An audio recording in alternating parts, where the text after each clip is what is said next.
So hello guys, मैं हूँ आपका दोस्त धीरज और आप देख रहे हैं आत्मन स्टडी विद धीरज। सो हाय। तो कल अपन ने बहुत सारी चीज़ें पढ़ी थी। आखिर अगर अपन मेटल को नींबू पानी में डालते हैं तो क्या होता है।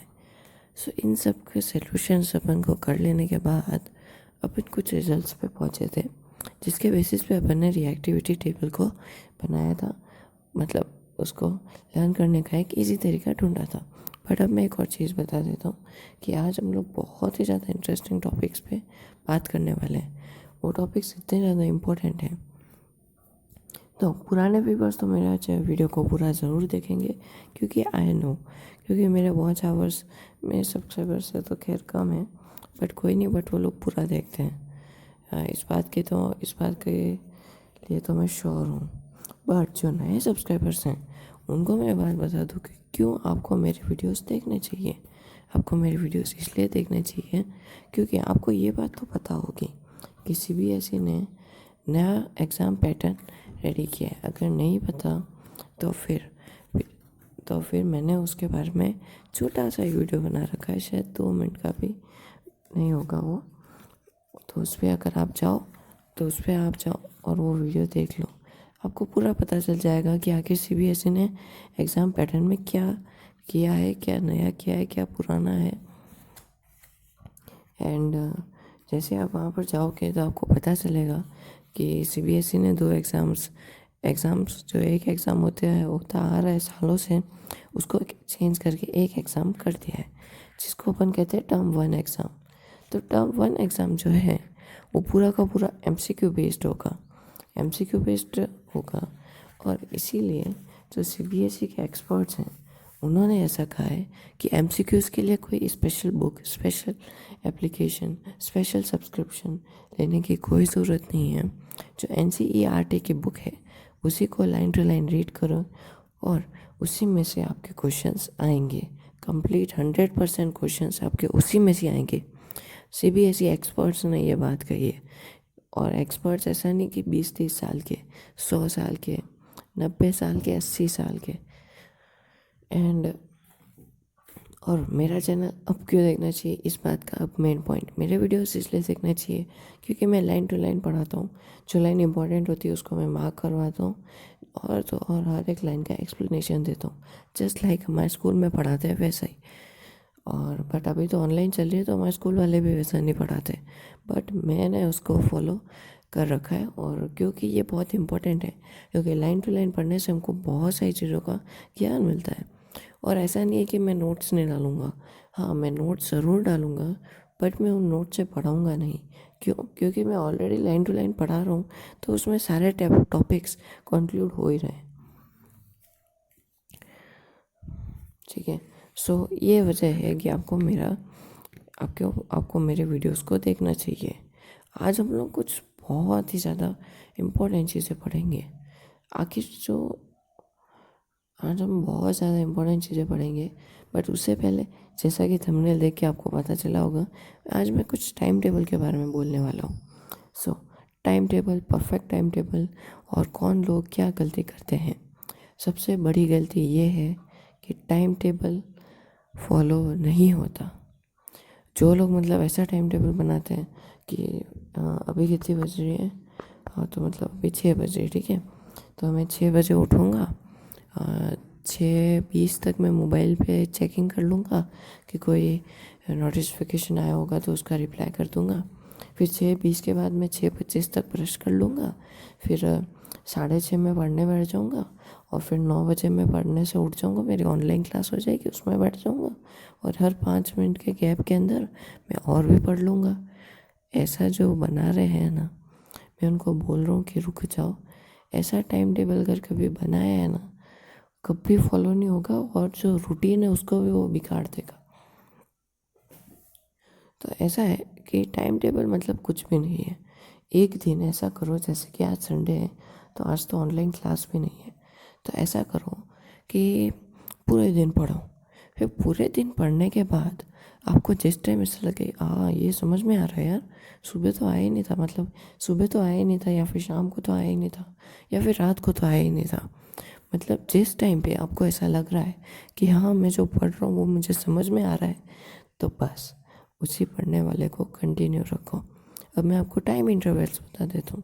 देखो, बहुत सारे टाइम इंटरवल्स हैं, जैसे 5 बजे से लेके 6 बजे तक। इस टाइम पढ़ के देखो, शायद आपको अच्छे से लर्न हो। एक है 6 बजे से 9 बजे तक, इस टाइम को पढ़ने के लिए देखो। और एक है अपने खा लेने के बाद, यानी कि मतलब कुछ लोग 12 तक सब लोग खा ही लेते हैं। सो 12 से 3 बजे तक, 12 से 5 बजे तक, 5 लिटरली 5। और फिर हमारा आता है 10 बजे से सुबह की 3 बजे तक। ये इंटरवल्स हैं। इसमें कोई कंटिन्यूस नहीं पढ़ सकता, बट फिर भी ट्राई करो, 1-1 घंटा, आधा घंटा पढ़ के ट्राई करो, क्योंकि इससे आपको पता चल जाएगा कि कौन से टाइम में आप ज़्यादा पढ़ सकते हो।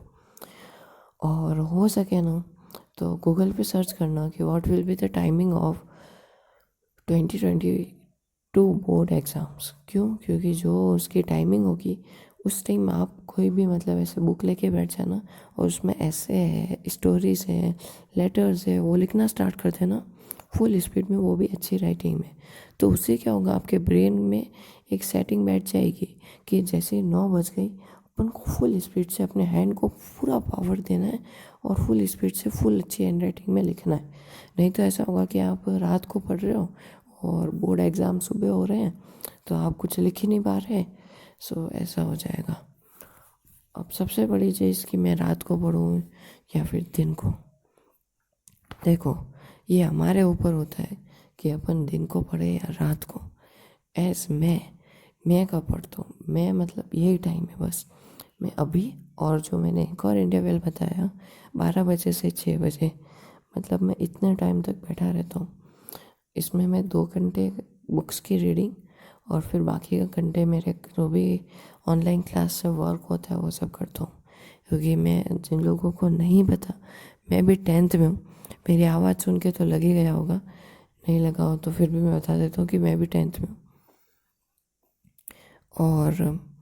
और जैसा कि मैं अब मतलब अब तो ऐसा है कि जिनको रात को सेट होता है वो रात को पढ़ो, जिनको दिन को सेट होता है दिन को पढ़ो। बट ऐसा है कि सब कुछ हमारे ब्रेन में होता है। अगर आप ब्रेन को कहोगे कि क्या है, रात को नहीं पढ़ना है, दिन को पढ़ना है, नहीं, दिन को नहीं पढ़ना है, रात को पढ़ना है। जिस टाइम सेट होता है ना, उसी टाइम पढ़ो।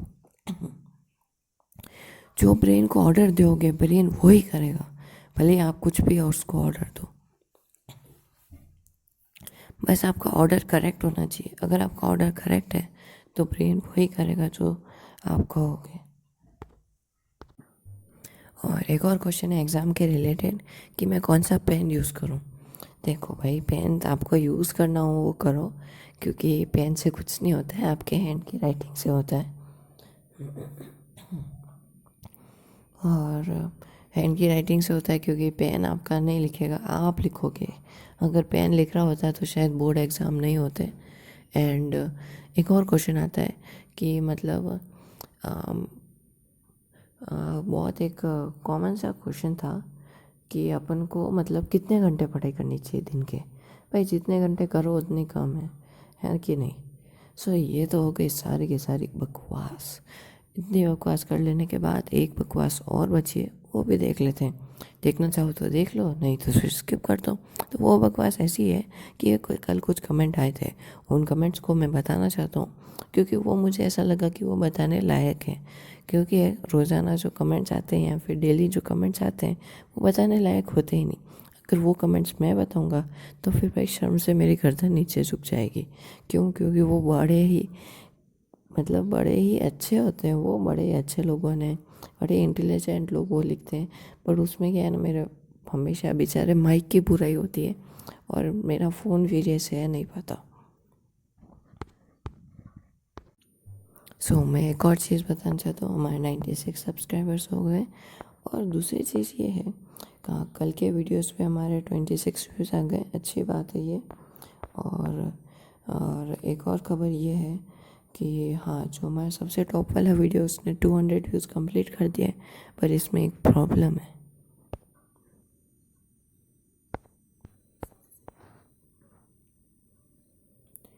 इसमें ऐसा हो रहा है कि मतलब ये देखो कि 1 मिनट कहाँ गया, कल तो इसके यहाँ पे ऐड थी।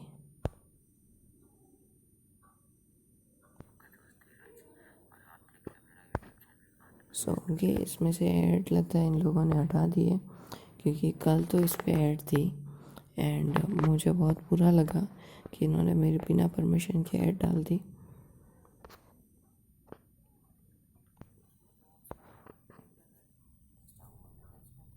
सो ये कुछ कमेंट्स है, 1 मिनट पे इनको ब्लर करते तो। सो ये रहा एक कमेंट जो कि है, today is my math stats of 9th standard. 9th standard का इनके मैथ्स का टेस्ट है, ठीक है, अच्छा है। सो 1 मिनट। सो अब ऐसा है कि एक ने कमेंट किया है कि जैसे मैंने कोई गलती कर दी हो। इस क्लिप को कट करना पड़ेगा।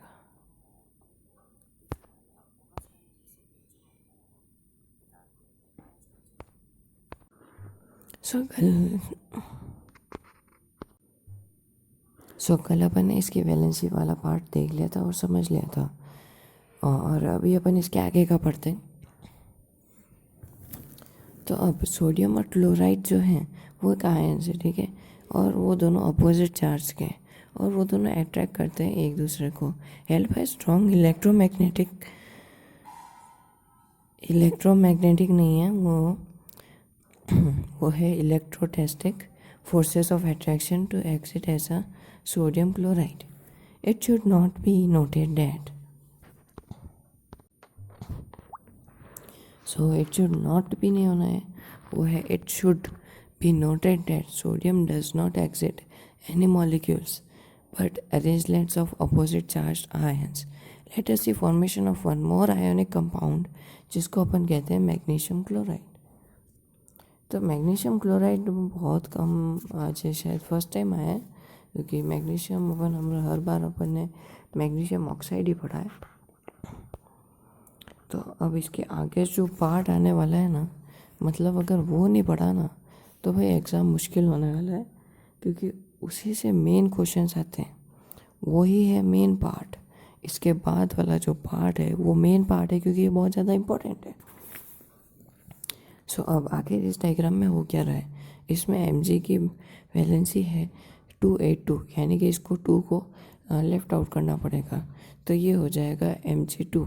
तो इसको इसका ऑक्टेन कंप्लीट करने के लिए एक इसका जो इलेक्ट्रॉन है उसको इसको डोनेट करना पड़ेगा। बट अब क्लोरीन के साथ ऐसा नहीं है, उसके पास 2, 8 और 7 है, सो उसको 288 होना पड़ेगा। बट वो एक है, तो इसमें ऐसा होगा कि Mg जो है वो एक क्लोरीन की जगह 2 क्लोरीन को उसके देगा, तो ये बन जाएगा Mg2Cl2, ठीक है ना। The compound formed in the manner by transform of electron from a metal to non-metal is known as ionic compound. इस लाइन को मार्क कर दो। Electroviolent compounds. Can you name the cation and ion present in the MgCl2? अब properties of ionic compound, ये बहुत ज़्यादा important है और ये हर बार एग्ज़ाम में आता है। जो मैंने MCQs भेजे थे उस PDF में भी बहुत बार होगा, मैं MCQs इसमें भी डालूँगा, क्योंकि वो बहुत ज़्यादा इम्पोर्टेंट है। उनके एग्ज़ाम में आने की बहुत ज़्यादा कंडीशंस हैं। आपने अगर प्रैक्टिस नहीं की है तो फिर मैं उनको समझा दूँगा, बट प्लीज़ यार वो बहुत इम्पोर्टेंट है। To learn about the properties of ionic compound, let us perform the following activity. तो इसमें ये एक्टिविटी इसको अपन को परफॉर्म करना है। तो इसमें क्या, take a sample of sodium chloride, potassium iodine, barium chloride और any other salt from the science laboratory. तो साइंस लेबोरेटरी से किसी भी टाइप का सॉल्ट ले लो। अब second point, what is the physical state of this salts. अब take a small amount of sample of metal spatula, ये सेपुटला ही है ना, and heat directly on the flame, repeat with other samples. तो ऐसा ही दूसरे सैंपल के साथ भी करना है। तो अब अपन ने क्या देखा, make a circuit as shown in the, 1 minute, और try to dissolve the samples in the water. Petrol and kerosene, are they soluble. Make a circuit shown in figure 3.8 and insert the electrodes into a solution of one salt. What did you observe? Test the other salt samples to in this manner. What is your inference about the nature of this compound? आखिर इनका nature है क्या? तो इसका ऐसा है कि हमारे आयोनिक कंपाउंड्स आखिर हैं क्या. तो हमारे गिने चुने आयोनिक कंपाउंड्स हैं NaCl, LiCl, CaCl, CaO और MgCl. CaO के अलावा जितने भी सारे हैं उसमें Cl है. तो ऐसा बेसिकली आप देख सकते हो कि जिसमें भी Cl आता है वो बेसिकली आयोनिक कंपाउंड हो सकता है. तो इसके बाद के जो पॉइंट्स है ना, मतलब वो सारे मार्क कर दो, पूरा पेज ही मार्क कर दो, मत करना पूरा पेज मार्क मत करना, फिर समझ में नहीं आएगा. मैं जो लाइन बोल रहा हूँ सिर्फ वही मार्क कर देना. You observe the following general properties for ionic compound. Exam में ये 5 मार्क्स का क्वेश्चन आ सकता है कि what are the properties of ionic compound. So physical nature. Ionic compounds are solid and are somewhat hard because of the strong force of attraction between the positive and negative ions. इस line को mark कर दो. The compounds are generally brittle and break into pieces when pressure is applied. अब second point, melting and boiling points. Ionic compounds and high melting and boiling points. This is because a considerable amount of energy is required to break the strong inter-ionic attraction. तो इस पूरे paragraph को mark कर दो. So अब है solubility. Electroviolent compounds are generally soluble in water and insoluble in solvents such as kerosene and petrol. इस line को भी मार्क कर दो. So what are, तो मतलब ऐसा भी आ सकता है कि आयनिक कंपाउंड किसके अंदर soluble होते हैं और किसके अंदर insoluble होते हैं. अब आता है conduction of electricity. The conduction of electricity through a solution involves of movement of charged particles. इस लाइन को मार्क कर दो. एक सॉल्यूशन जो आयनिक कंपाउंड और वाटर कंटेंट आयन का है which moves to the opposite electrodes when electricity is passed through the solution. Ionic compound जो है is in the solid state and do not conduct electricity because movement of ions in the solid is not possible due to their rigid structure.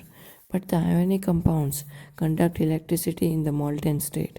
This is possible in the molten state since the electrolytic force of attraction between the oppositely charged ions are overcome due to the heat. Thus the ion move freely and conduct electricity. सो इसमें अभी कुछ questions हैं. इस questions को अपन बाद में solve करेंगे क्योंकि आज का सेक्शन शायद मैं बहुत बड़ा रखूँगा. शायद कुछ 45 मिनट्स या 1 घंटे का भी हो सकता है या लिटरली 1 घंटे का हो सकता है. अब अकरेंस ऑफ मेटल्स. आखिर मेटल की अकरेंस है क्या?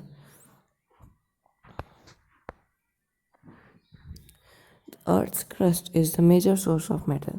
अर्थ की जो क्रस्ट है उसके अंदर सारे मेटल्स होते हैं और उसके अलावा मेटल्स को अपन फॉर्म नहीं कर सकते, उनको बना नहीं सकते क्योंकि matter can be create matter not be created not be destroyed. It means कि अगर ऑक्सीजन है तो है, वो कार्बन में चेंज नहीं हो सकती. नया कार्बन अपन नहीं बना सकते, नई ऑक्सीजन अपन नहीं बना सकते, बट हाँ अपन CO2 ज़रूर बना सकते हैं. Sea water also contains some soluble salts such as sodium chloride, magnesium chloride. तो सी सॉल्ट के तो जैसा कि जिन लोगों को नहीं पता हो कि सी वाटर जो है उसके अंदर सिर्फ एक ही सॉल्ट नहीं होता, टाटा सॉल्ट नहीं, उसके अंदर और भी बहुत सारे सॉल्ट्स होते हैं. और आयोडीन जो है ना वो शायद मेरे हिसाब से एक कोई घास होती है सी के अंदर, तो उसको जला के फिर उसका पाउडर बना के फिर शायद सॉल्ट में डालते हैं. नहीं तो फिर ये मिनरल के जैसे होता होगा, सोडियम के जैसा, इसकी माइनिंग करके फिर इसको सॉल्ट में डालते हैं. क्योंकि ये 2 ही रास्ते मेरे को दिखे थे. और ठीक है, फिर इसके बाद द एलिमेंट्स और compounds which occur naturally in the earth crust are known as mineral. इस लाइन को मार्क कर दो. 1 मार्क का क्वेश्चन या फिर MCQ में ये 100% 99% आ सकता है. Some metals are found on in एक minute sorry At some places, minerals contains a very high percentage of a particular metal, and the metal can be profitable extracted from it. These minerals are called ores. इस line को भी mark कर दो. मतलब कि कुछ places ऐसी होती हैं जहाँ पर मिनरल जो है उनके अंदर हाई परसेंटेज होती है एक पर्टिकुलर मेटल या फिर मेटल की, और वो प्रॉफिटेबल भी हो सकते हैं अगर उनको बिजनेस वर्क में लाया जाए तो. अब होते हैं एक्सट्रैक्शन ऑफ मेटल. आगे मेटल को अपन निकालते कैसे. तो इसका ऐसा है कि you have learn about the reactivity series of metal. Having the knowledge you can easily understand how metal is extracted from its ore. Some metals are found in earth crust in the fire state. तो बहुत सारे metal जो है वो fire state में अर्थ के crust में हैं, और बहुत सारे ऐसे हैं जो कंपाउंड्स हैं found in form of their compounds. तो बहुत सारे उनके कंपाउंड्स में हैं. और metals of the bottom of the activity series are least reactive. They are found in free form. Free form यानी कि जैसे कि अपना बहुत सारे हैं, और जैसे कि अपना गोल्ड और सिल्वर है तो वो एकदम फ्री फॉर्म में होते हैं. वो किसी के साथ कंपाउंड नहीं बनाते, वो पिघले हुए नहीं होते, मेल्टेड नहीं होते, वो एकदम परफेक्ट फ्री फॉर्म में होते हैं. बस उनको पिघाल के अपन को जैसी रिक्वायरमेंट है अपन उस रिक्वायरमेंट में उनको चेंज कर सकते हैं. कल मैं सिमरन साहनी दीदी का एक वीडियो देख रहा था, क्योंकि उसमें उन्होंने मेरे को कमेंट किया था कि या good video, good channel and continue it. और सो फिर मैं उस वीडियो को देख रहा था तो उसमें मतलब वो रुकते ही नहीं है, बोलते ही रहते कंटिन्यूस. पता नहीं यार मतलब कैसे बोलते हैं वो इतना सारा. मेरे से तो इतना सारा बोला भी नहीं जाता. वो भी कंटिन्यूस यार, 2 सेकंड का भी ब्रेक नहीं लेते वो. स्टेट फॉर एग्जाम्पल, तो इसमें क्या है, गोल्ड और silver and copper are found in the free state. So copper भी इसमें जो है वो भी इसमें में फाउंड होता है, and silver are also found in combined states as their sulfide or oxide ores. The metals at the top of activity series.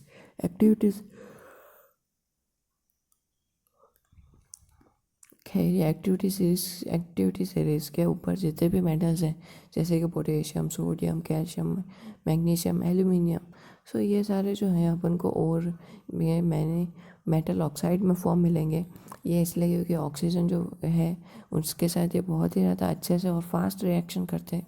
Thus on the basis of reactivity we can group the metals into the following 3 categories.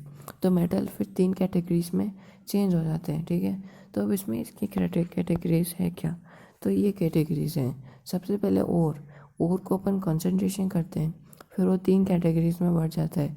एक metals of high reactive, दूसरा metals of medium reactive, और तीसरा metals of low reactive. अब metals of high reactive जो है उसको अपन में उसमें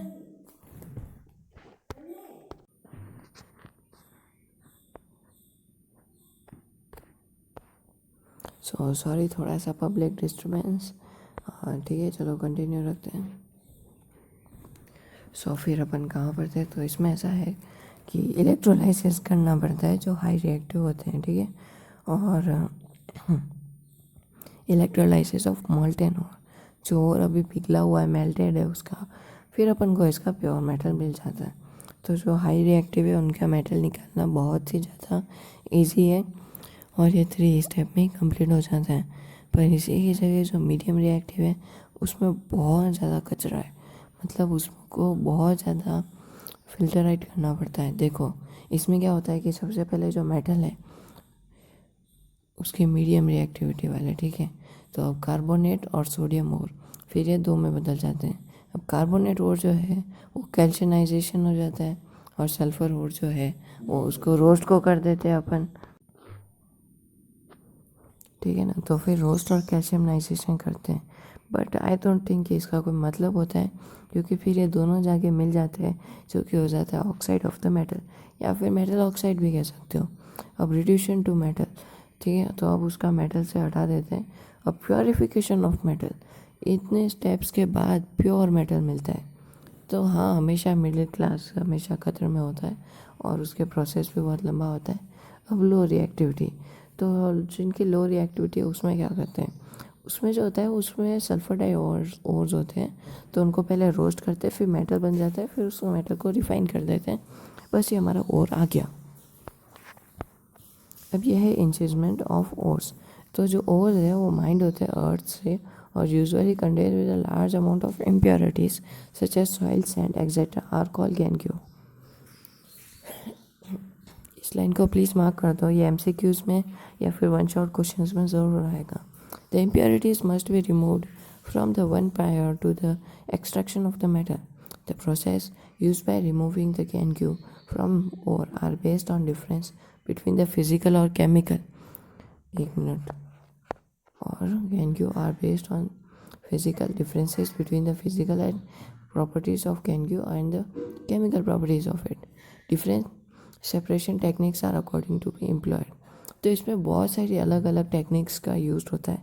चलो देखते हैं कि आखिर वो क्या टेक्निक्स हैं। तो अब एक्स्ट्रा कैसे करते हैं जो लो मेटल्स में होती है। तो सीधा इसके स्केलेटन इक्वेशन पे आ जाओ, क्योंकि उसमें कुछ भी नहीं है, सिर्फ वही है जो स्केलेटन इक्वेशन में है।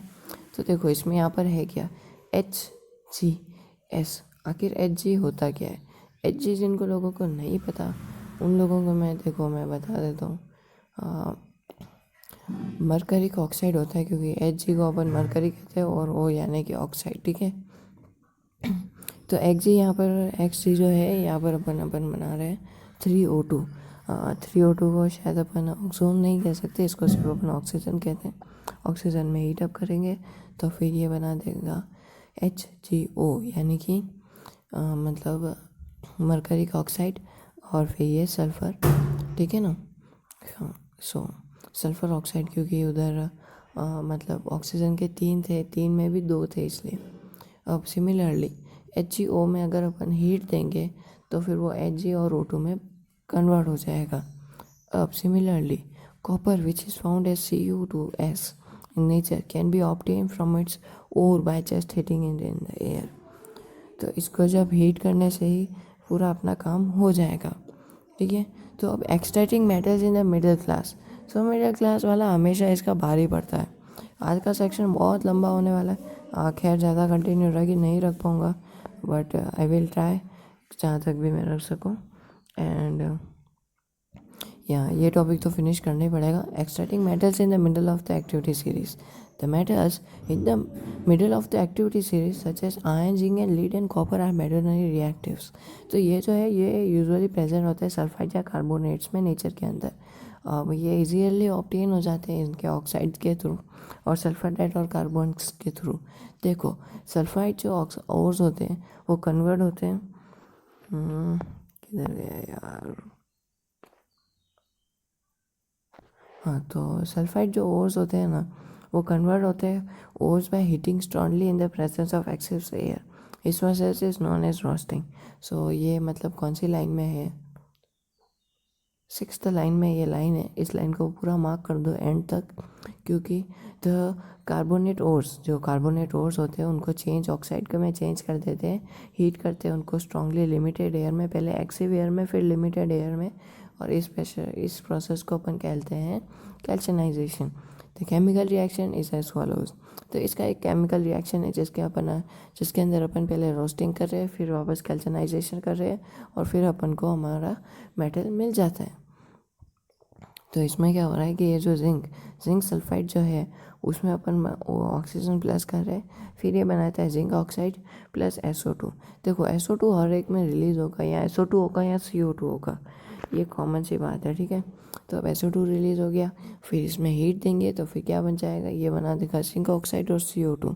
अब जो जिंक ऑक्साइड प्लस अपन C यानी कि मतलब अपन प्लस इसमें C करेंगे, कार्बन प्लस करेंगे, तो फिर ये क्या बन जाएगा, ये कार्बन इसलिए पता है क्यों प्लस किया इसमें, कार्बन इसलिए प्लस किया क्योंकि कार्बन और ऑक्सीजन बहुत ही फटाफट कंबाइन हो जाते हैं, इसलिए कार्बन और ऑक्सीजन को प्लस कर दिया। और एलिमेंट्स को है ना हमेशा अलग अलग पार्टीज जाने में मज़ा आता है, ऐसे कि अभी ये जिंक में है तो इसमें मज़ा नहीं आया, कार्बन में चला गया।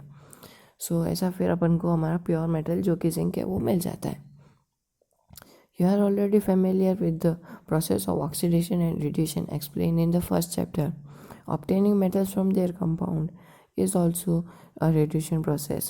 Besides using carbon coke to reduce metal oxide to metals, sometimes displacement reaction can also be used. The highly reactive metals sodium calcium are used as reducing.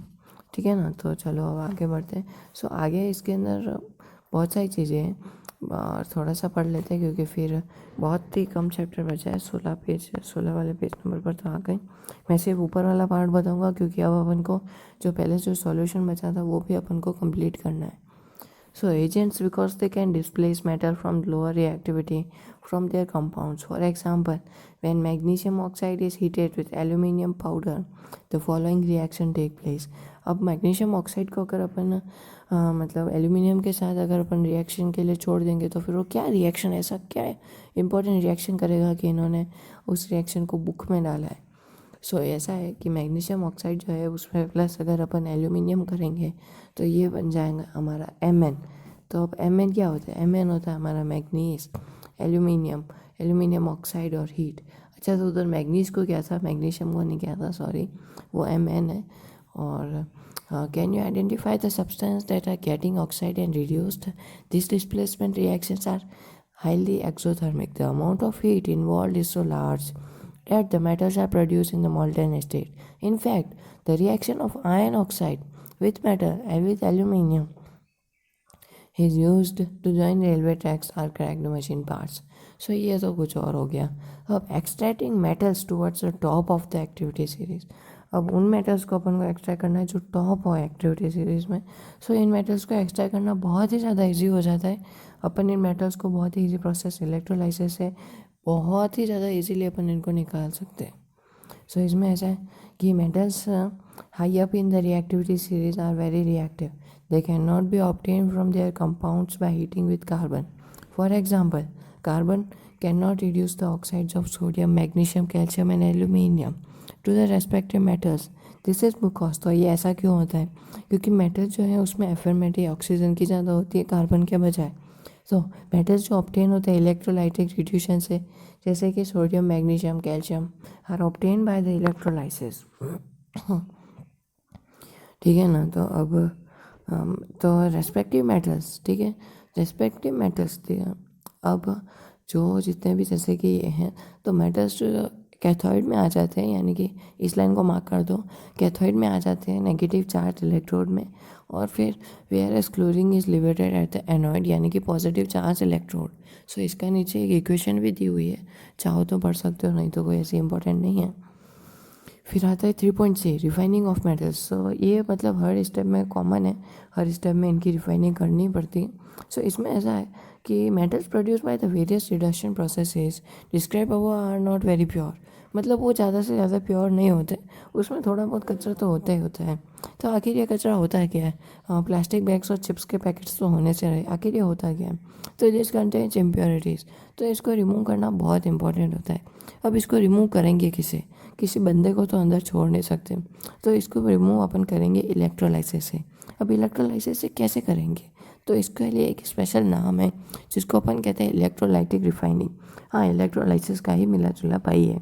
शायद ये बहन भी हो सकती है, राखी पे रक्षाबंधन पे राखी भी बांधी हो, क्या पता. Many metals such as copper, zinc, the nickel and the silver and the gold are refined electrolytically. In this process, the impure metal is made the anode and the strip of the pure metal is made the cathode. कैथोइड और annoyed क्या है बहुत अच्छे से याद रखना, क्योंकि exam में कैथोइड और एनोइड कन्फ्यूजन के लिए बहुत आएंगे. और जब भी पढ़ो तब ऐसे ही पढ़ना कि आप खुद एक CBSE एक्सपर्ट्स हो और आपको बच्चों के लिए इतना टफ पेपर बनाना है कि उनको मतलब घर जाते प्रेशर बन जाए उनके. सो मतलब प्रेशर मतलब पढ़ने वाला प्रेशर नहीं, दूसरा वाला प्रेशर. सो वो वाला प्रेशर बन जाए उनके. सो ऐसा पेपर बनाने के लिए आपको तैयारी भी वैसी करनी पड़ेगी. आपको क्या लगता है CBSE वाले पेपर्स बिना पढ़े बना देते? नहीं, वो खुद चैप्टर्स को पढ़ाते, फिर उसमें देखते कि बच्चों को कहाँ प्रॉब्लम आ रही है, और जिस क्वेश्चन में प्रॉब्लम आ गई ना, बस 100% उसी क्वेश्चन को देखे. तो अपनी ऑनलाइन क्लास में भी एग्जामिन करो किन किन क्वेश्चंस के लोग डाउट पूछ रहे हैं, क्योंकि अपन तो डाउट पूछते ही नहीं, अपन तो एक्सपर्ट, स्मार्ट, इंटेलिजेंट है. सो जो बच्चे पूछ रहे हैं उनके पॉइंट्स को मार्क करो और मैम के आंसर या फिर टीचर के आंसर देते हैं उस पॉइंट को भी लिखो, ताकि आप लोगों को पता चले। देखो हम लाइव सेक्शंस करते हैं नहीं तो इसमें, और कमेंट बॉक्स में भी कोई डाउट पूछता है नहीं, क्यों भी नहीं पूछते, क्योंकि हम इतना लाइन टू लाइन और इतना ओवर डिटेल में चले जाते हैं कि डाउट्स नाम की कोई चीज़ होती ही नहीं है। तो अब अपन इसके बारे में और डिटेल में पढ़ेंगे। A solution of metal salt is used as electrolyte. Our apparatus shown in the figure 3.12 on passing the current through the electrolyte, the pure metal from the anode dissolves the electrolyte. An equivalent amount of pure metal from the electrolyte is deposited on the cathode. The soluble impurities goes into the solution. Here the insoluble impurities settle down at the bottom of the anode are known as the anode mark.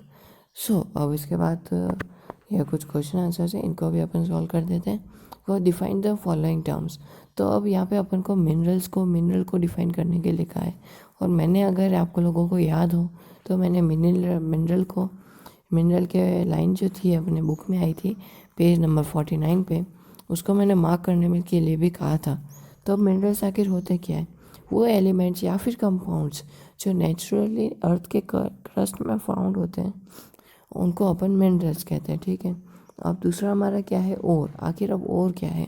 तो ओर कुछ places पे जहाँ पर mineral contents होता है बहुत ही high percentage में, उसमें मेटल्स होते हैं, और अगर उनको अपन बिजनेस वर्क के लिए लें तो अपन को बहुत ज़्यादा प्रॉफिट भी हो सकता है, तो उसको अपन कहते हैं ओर्स, ठीक है। तो अब ये गैंगुए, तो गैंगुए देखो बहुत ही ज़्यादा इम्पोर्टेंट है क्योंकि एग्ज़ाम में आएगा, क्योंकि इसके वर्ड से कोई बता नहीं सकता कि इसका डिफाइन आखिर हो कैसा सकता है। तो ये उन सारी इम्प्योरिटीज़ का कलेक्शन है जो एक मेटल को प्योरीफाई करने के टाइम पे निकलती हैं, या फिर जो उसका वे सब्सटेंस होती है। अब second question, name 2 metals which are found in the nature in the free state. तो ऐसे 2 मेटल्स का 3 मेटल्स भी पूछे तो कॉपर बता देना। बाकी इनके 2 मेन मेटल्स हैं गोल्ड और सिल्वर, यानी कि AO और AG। So what chemical process is use for obtaining a metal from its oxide. तो उसको अपन कहते हैं रोस्टिंग, ठीक है। तो इसके बाद आते हैं कुछ सॉल्यूशंस, तो वो सॉल्यूशंस अपन कर लेते हैं।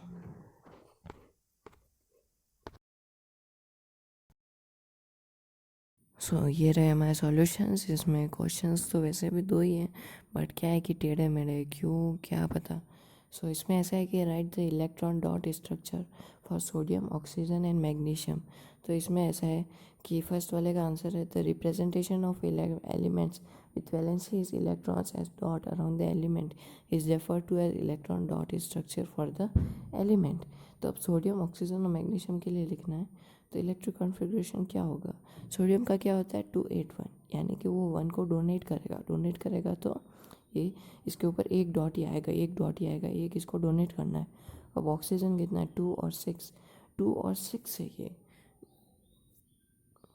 क्या है ये 2 और 6, मतलब कि ये कितने दे सकता है, मतलब कि ये 6 इलेक्ट्रॉन दे सकता है, क्योंकि इसको 6 का कोई फ़र्क ही नहीं है। हाँ ये 2 ले भी सकता है और 6 दे भी सकता है, इसलिए इसको 2-2 के पार्ट्स में रखा है।